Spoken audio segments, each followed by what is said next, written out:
کوئٹہ میں railway station کے plate form پر مبینہ خودکش دھماکے میں خاتون سمیت 21 افراد جاں بحق اور 30 سے زائد زخمی ہو گئے۔ ریلوے حکام کے مطابق جعفر ایکسپریس نے 9 بجے پشاور کے لیے روانہ ہونا تھا۔ ٹرین ابھی تک پلیٹ فارم پر نہیں لگی تھی کہ دھماکہ ہو گیا۔ دھماکہ ریلوے اسٹیشن پر ٹکٹ گھر کے قریب ہوا۔ دوسری جانب سول اسپتال کوئٹہ کے ڈاکٹر نور اللہ کے مطابق اسپتال میں ایمرجنسی نافذ کر دی گئی ہے۔ طبی امداد کے لیے اضافی ڈاکٹرز اور عملہ طلب کر لیا گیا۔ پولیس سرجن ڈاکٹر عائشہ فیض نے دھماکے میں خاتون سمیت 21 مسافروں کے جاں بحق ہونے کی تصدیق کی ہے۔ S S P railway police کے مطابق بظاہر دھماکہ خودکش لگتا ہے، تاہم مزید تحقیقات جاری ہیں۔ وزیر اعلیٰ بلوچستان سرفراز بگٹی نے دھماکے کی شدید الفاظ میں مذمت کی۔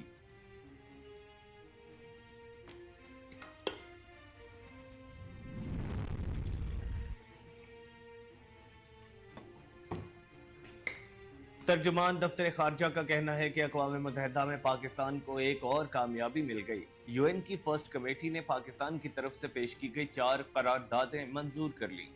اسلام آباد میں ترجمان دفتر خارجہ نے اپنے بیان میں کہا کہ اقوام متحدہ کی فرسٹ کمیٹی نے پاکستان کی پیش کردہ علاقائی تخفیف اسلحہ، علاقائی اور ذیلی علاقائی تناظر میں اعتماد سازی کے اقدامات پر قرارداد کو منظور کر لیا۔ اسی طرح پاکستان کے علاقائی اور ذیلی علاقوں کی سطح پر روایتی ہتھیاروں پر قابو پانے کی قرارداد بھی منظور کی گئی، جبکہ غیر جوہری ریاستوں کو جوہری ہتھیاروں کے استعمال یا استعمال کی دھمکی کے خلاف مؤثر بین الاقوامی اقدامات کی تکمیل کی قرارداد کو بھی منظور کر لیا گیا۔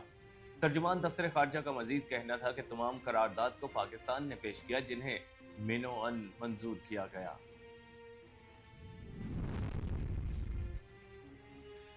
وزیراعظم محمد شہباز شریف نے بجلی سہولت پیکج دینے کا اعلان کر دیا۔ محمد شہباز شریف کا کہنا تھا کہ انڈومنٹ فنڈ کے ذریعے لاکھوں ہونہار طلباء کو وظائف دیے گئے۔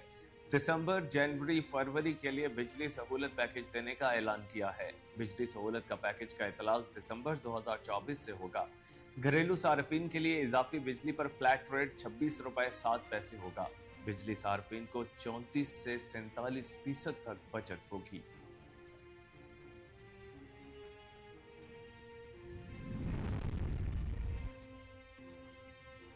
غزہ میں مسلسل اسرائیلی بمباری سے گزشتہ 24 گھنٹوں کے دوران مزید 23 فلسطینی شہید ہو گئے۔ اسرائیلی فوج نے غزہ سٹی، نصیرات اور بیت لاہیا کے علاقوں کو نشانہ بنایا۔ مغربی کنارے میں بھی 2 فلسطینیوں کو شہید کر دیا گیا۔ غزہ میں اسرائیلی بربریت کا نشانہ بننے کر شہید ہونے والوں کی مجموعی تعداد 43,508 ہو گئی۔ اقوام متحدہ انسانی حقوق کے مطابق غزہ میں اسرائیلی جارحیت سے شہید ہونے والوں میں 70% خواتین اور بچے شامل ہیں۔ ادھر اسرائیلی فوج کے لبنان میں حملوں سے 24 گھنٹوں میں 52 شہری شہید ہوئے۔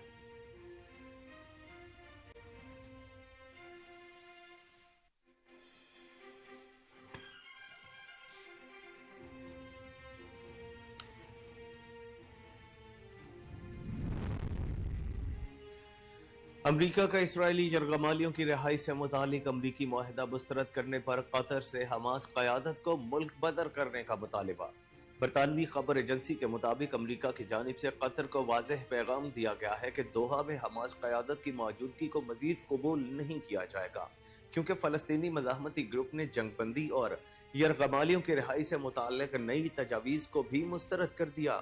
سینئر امریکی عہدیدار نے برطانوی خبر ایجنسی سے بات کرتے ہوئے کہا، کئی روز قبل ہی امریکہ کی جانب سے حماس کے معاہدے سے متعلق نئی تجاویز مسترد کرنے پر قطر کو یہ پیغام پہنچا دیا گیا تھا کہ وہ حماس کی قیادت کو ملک بدر کر دیں۔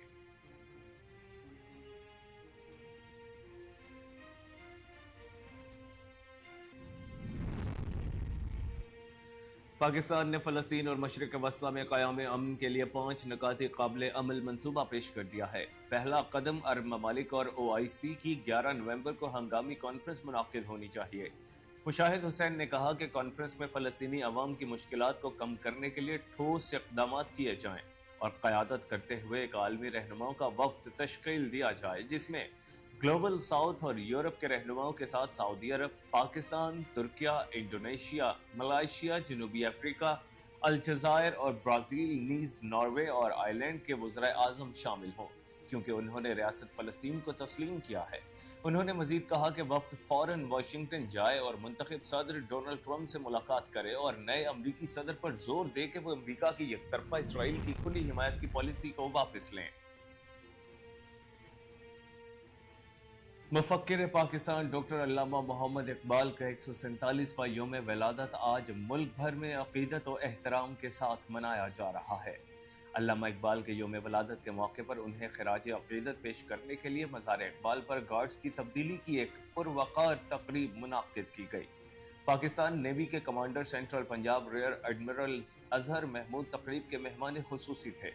پاکستان نیوی کے commander central Punjab rear admiral Azhar Mahmood نے مزار پر پھول رکھے اور فاتح خوانی کی۔ Rear admiral Azhar Mahmood guards میں شامل پاکستان رینجرز اور پاک بحریہ کے دستوں کا معائنہ کیا۔ پاک بحریہ کے چاق و چوبند دستے نے مزار اقبال پر اعزازی گارڈ کے فرائض سنبھالے، جبکہ پاکستان رینجرز پنجاب کا دستہ مزار پر اپنے فرائض سے سبق دوش ہو کر رخصت ہو گیا۔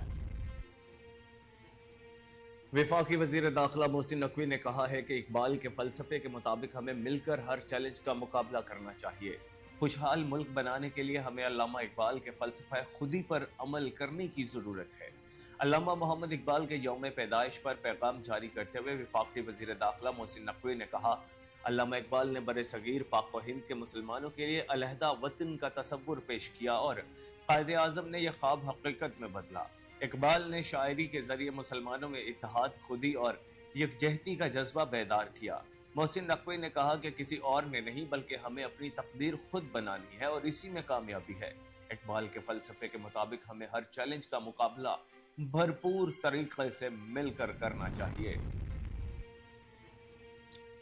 گورنر خیبر پختونخوا فیصل کریم کنڈی نے شاعر مشرق علامہ اقبال محمد کے یوم پیدائش پر پیغام جاری کرتے ہوئے کہا کہ اقبال کی فکر اور فلسفہ ہمارے لیے ایک روشن چراغ کی مانند ہے۔ فیصل کریم کنڈی نے کہا کہ اقبال کا پیغام آج بھی ہمارے لیے اتنا ہی اہم ہے جتنا کہ ان کے دور میں تھا۔ اقبال کے افکار کو سمجھنے اور اپنی زندگیوں میں اپنانے کی ضرورت ہے۔ گورنر کے پی کے نے اپنے بیان میں مزید کہا کہ نوجوان اقبال کی شاعری اور فلسفے سے رہنمائی حاصل کریں۔ ہم سب اقبال کی تعلیمات کو اپنے کردار کا حصہ بنائیں، مل کر پاکستان کی ترقی اور خوشحالی کے لیے کام کریں۔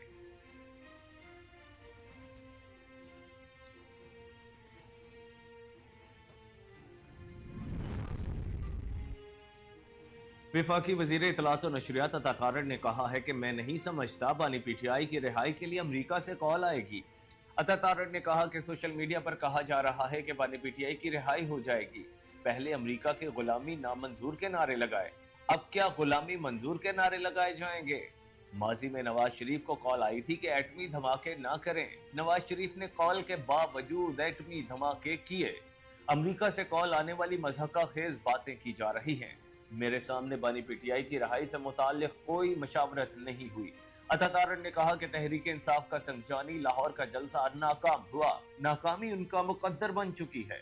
ان سے 6 سے 7 ہزار بندے اکٹھے نہیں ہوتے، ثوابی جلسہ کر کے شوق پورا کر لیں، یہ صرف شور شرابہ کرتے ہیں۔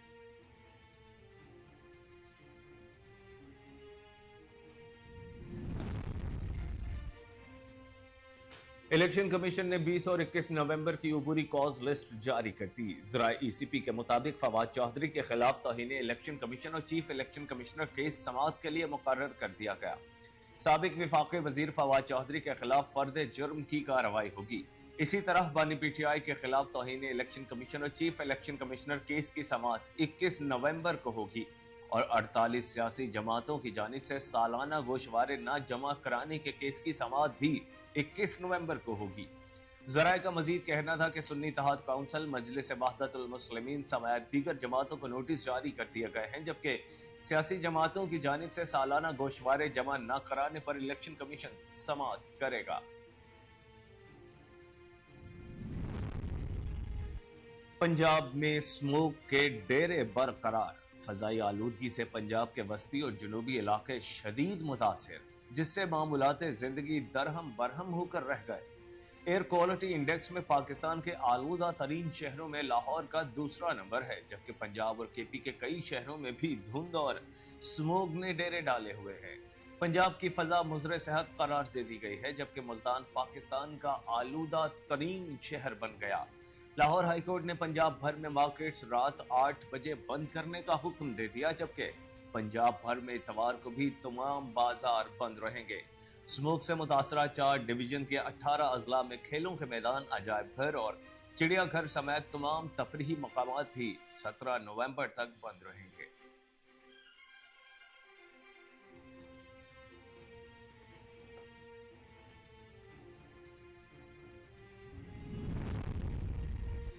فلسطینی صدر محمود عباس نے نومنتخب صدر ڈونلڈ ٹرمپ سے پہلا باضابطہ رابطہ کیا، ٹرمپ کو الیکشن میں کامیابی پر مبارکباد دی۔ دونوں رہنماؤں نے غزہ میں جنگ بندی کے لیے مل کر کام کرنے کے عزم کا اظہار کیا۔ محمود عباس نے کہا کہ امریکہ کے ساتھ مل کر کام کرنے کے لیے تیار ہے۔ امریکہ کے نو منتخب صدر ڈونلڈ ٹرمپ نے کہا کہ خطے میں جنگ کے خاتمے کے لیے کام کروں گا۔